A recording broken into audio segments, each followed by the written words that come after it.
quality townhouse ba ang hinahanap mo? Meron tayo niyan dito sa Newville, Tansa na matatagpuan sa Tansa, Cavite na may lot area na 52 square meter at floor area na 60 square meter. At ang maganda dito, complete finish siya upon turnover. 3 bedrooms at 2 toilet and bath. So ano pang hinihintay natin? Let's unlock your dream home.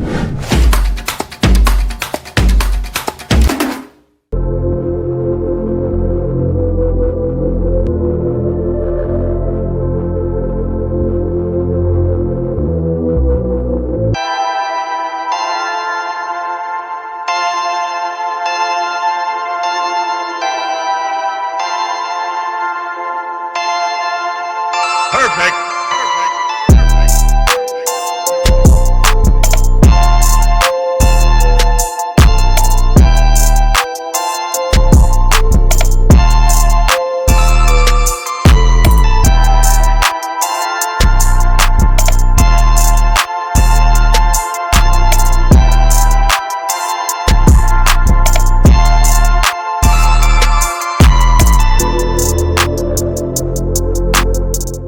My name is Justin Espalambergo and welcome to another home tour. So today, nandito nga tayo sa Newville, Tansa para ipakita sa inyo ang model nila na Astrid model. So itong Astrid model na to, meron tayong inner unit at corner lot. So sa inner unit, ang lot area natin is 52 square meter at ang floor area is 60.4 square meter. So ito na nga po siya.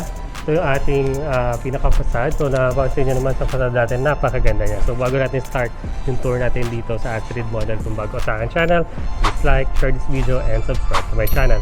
We're also on other social media like Facebook, Instagram, at TikTok. So start na natin yung tour natin kay Astrid. So ito si Astrid model natin.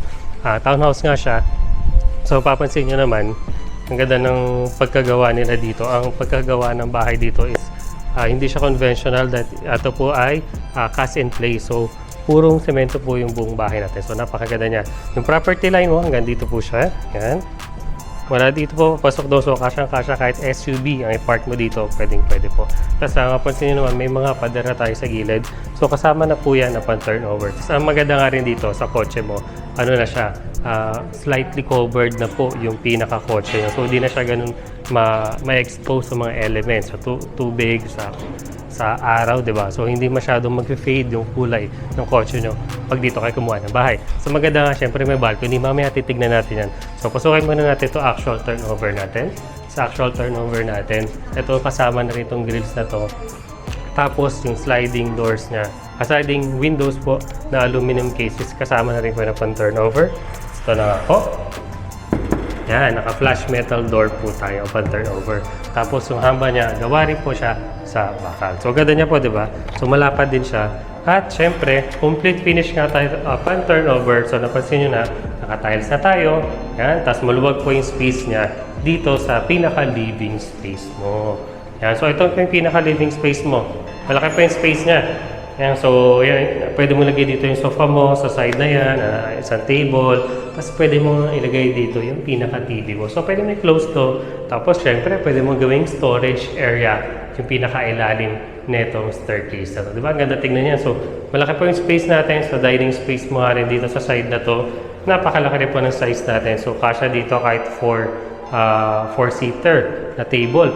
Pwede po. At ang maganda nga dito, mataas po yung ceiling natin. So nga, yun nga po, ang pagkagawa ng bahay natin dito is cast in place po. So ano siya, matibay po talaga ang gawa pag cast in place. Isa na po yan sa pinakamatibay na gawa ng klase ng bahay. Kasi ito nga po, sa kitchen natin, mapapansin nyo naman, naka-granite tiles na tayo. At meron tayong stainless steel sink. Yan, malalim pa po siya. Tapos, may faucet na nga tayo. At syempre, inner unit tayo, meron tayong bintana sa likod. At may service area tayo sa likod. Mamaya pakita ko sa inyo yan. Tapos itong mga built-in cabinet na to, kasama na rin po itong, especially itong base cabinet na to. Yan. So, close pa nga siya. So, kasama na to upon turnover, diba? So, pwede mo nga palagyan na lang ng, kung gusto mo, overhead cabinet sa area na to, or sa side na yan, diba? Yan. Sa inyo na yan, kung anong gusto nyo gawin dito sa area na to. So, bago natin puntahan itong toilet and bath, puntahan muna natin yung pinaka-service area dyan. So sa service area, pintuan natin is flush metal door na rin siya. Tapos ito nga po yung size niya. Malaki po yung service area natin dito sa likod. So, malaki pa po yung future expansion mo dito sa bahay na to. So, yan po. Itong mga pader na to, kasama na rin po ito upon turnover. So, hanggang dito po yung property line natin. So, makita itong gray na line na to. So, hanggang dyan po yung pinaka-property ninyo. So, mapapansin nyo naman dito sa likod natin, mataas pa po siya. So, malaki pa nga po yung room for improvement or for future expansion ng bahay mo. So, pwede mo rin gawin. Mamaya meron tayo ito sa kabila, yung pinaka-dress-up unit natin. Papakita ko sa inyo kung anong ginawa nila dito sa service area. So, tuloy na tayo. Balik tayo sa loob. Pasukin naman natin itong ating common toilet and bath dito sa baba. So, ito nga po yung ating common toilet and bath. Mapansin nyo, naka-tiles na rin tayo. Ang ganda ng pagka-design nila dito sa toilet and bath na to. Mataas po yung ceramic tiles natin. Yan. Height ko po is 5'8". So, mataas pa nga po yung pinaka-head natin. Yung room sa head natin. Tapos meron tayong napakagandang bintana dito sa gilid. Tapos may shower head na nga tayo. Ang ganda ng shower head nila. Furnace, ang ganda nyo. So, maganda siya, na-adjust yung height na. Tapos, accessories naman sa ating toilet with water closet. Ang ganda, may bidet pa ang kasama. At meron din tayong wall hang lavatory na may cabinet na dito sa ilalim. So, sa mga, pwede mo na lagyan ng gamit na yan. So, ang rin natin is PVC rin. At may mga saksakan din tayo or outlets tayo para sa, pag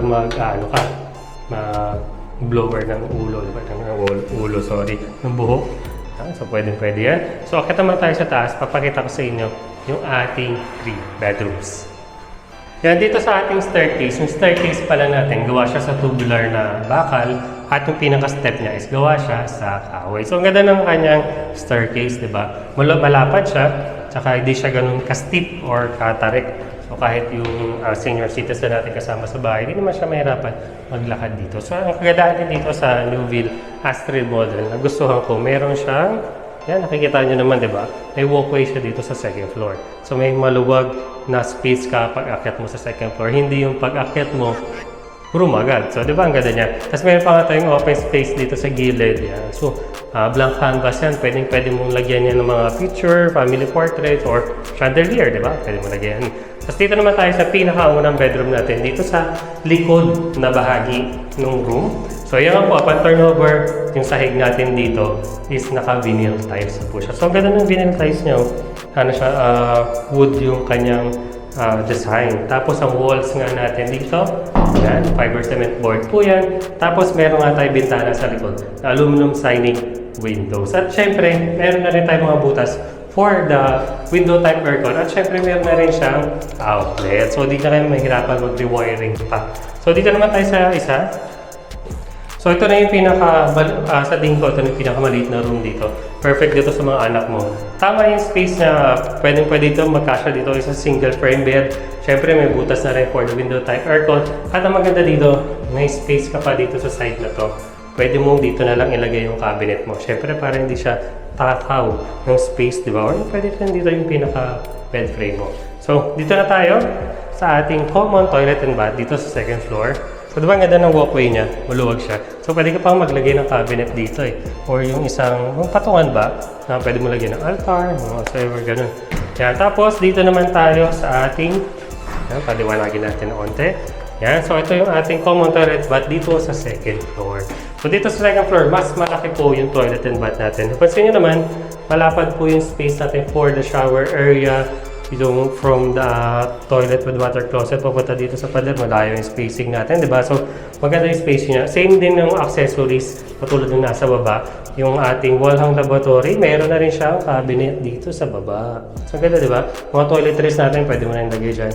Tapos, may na nga siya, napakaganda ng ating faucet. At syempre, meron na rin yung outlet.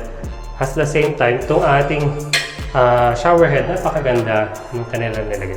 At ang maganda dito sa common toilet, meron siyang sariling daanan para papunta sa master bedroom mo. So, di ba ang ganda niya? So, dalawa yung pintuan niya. Yung pintuan niya pala is PVC. So, punta na tayo dun sa ating master bedroom. So, ito na po yung pinaka-master bedroom natin.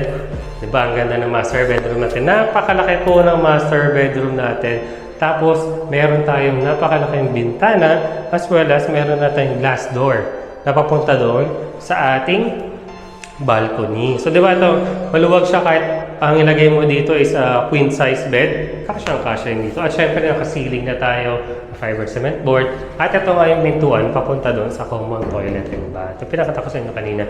Diba ang ganda niya? Tapos, punta na tayo sa balcony. Wow. So, ang ganda nung kanilang glass door dito.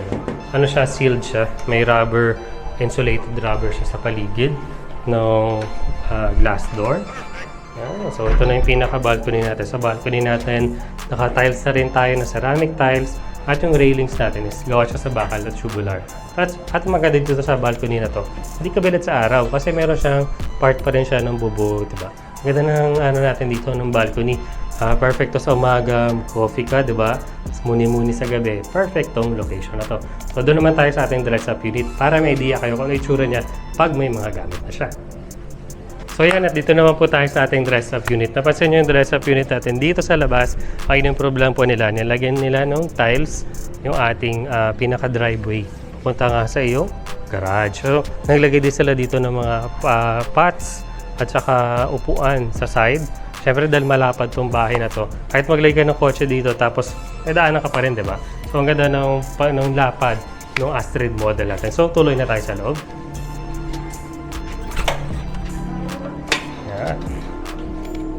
So welcome po dito sa ating napakagandang dress-up unit dito sa Astrid model sa Newville. So ito na nga po yung ating dress-up unit. So napansin nyo, di ba? Ang laki ng difference doon sa ating actual turnover. Then mas maganda. So pwede mong gayahin itong unit na to. So di ba ang ganda niya? Nilagyan nila ng wallpaper. Tapos ito nga yung sinabi ko sa inyo kanina, yung sofa nila dito, tapos yung pinaka-TV mo nilagay nila dito sa likod ng staircase. So, pwede mong gayahin tong style na to. At syempre, pwede mo rin lagyan ng storage space katulad nito sa baba. So, ang ganda na-maximize nila tong unit na to. So, as well, tong unit pala na to is solar powered din. So, yun nga yung kanilang inverter. So, solar power tong unit na to. So, pwede nyo rin gayahin yun kasi ready na yung bubong nito para sa solar panels. Pwede na yun. So, sa ating dining space, ito ang ganda ng dining space nila. Meron tayong 4-seater na dining table dito na glass. Napakaganda. Siyempre, naging natin itong chandelier na to. Ang ganda niya tignan. Kasi ito nga yung kanilang kitchen, yung ginawa nila dito sa kitchen, or dinuktungan nila yung kitchen dito sa side na to para syempre mas lumaki siya. At dito nga nilagay yung kanilang refrigerator at naglagay sila ng maraming overhead cabinet sa side na to. Diba ang gandang tingnan niya? Napaka-modern as well as yung boho style yung ginawa nila dito sa kitchen na to.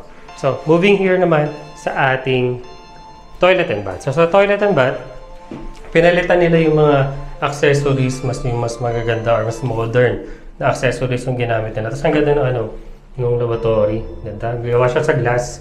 So, pwede nyo gayahin yan. Tapos, ito nga yung ginawa nila sa area na to.